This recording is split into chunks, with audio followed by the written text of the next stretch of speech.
ایک دفعہ انگلی کے اشارے سے ابو لہب نے کہا تھا نبی پاک کو آپ کا ہاتھ ٹوٹ جائے، اللہ نے فرمایا تبت یدا ابی لہب و تب، تو کہتا ہے میرے نبی کا ہاتھ ٹوٹ جائے تیرے دونوں ٹوٹ جائیں گے۔ اور سنو ابو لہب کا حال کیا ہو، ابو لہب کا معنی ہے ابو لہب شولوں کا باپ، لہب شولوں والا۔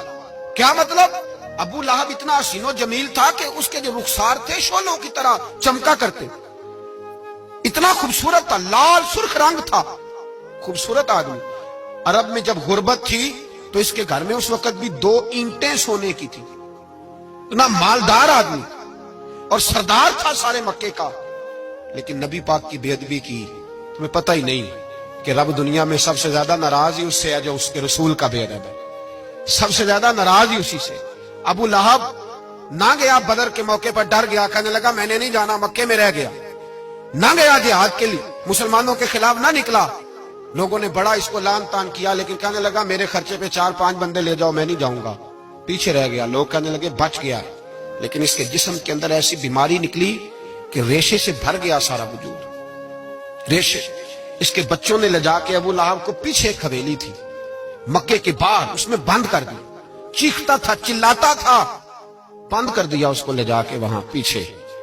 اور جب اس کو بند کر دیا کمرے میں تو چلاتا تھا، چیختا تھا، کوئی مجھے بچاؤ، کوئی پانی پلاؤ۔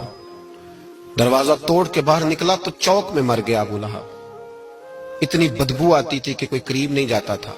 چوک میں لاش پڑی تھی، یہ ہے میت کسی بے ادب کی، منہ دکھانے کے قابل نہیں، اور ان کے دشمن پہ لعنت خدا کی، رحم پانے کے قابل نہیں ہے۔ چوک میں لاش پڑی ہے، تبت یدا ابی لہب و تب، چوک میں پڑی ہوئی ہے، کوئی قریب نہیں جاتا۔ اس کے بیٹوں سے لوگ جا کے کہنے لگے تمہارا باپ تھا، شرم کرو۔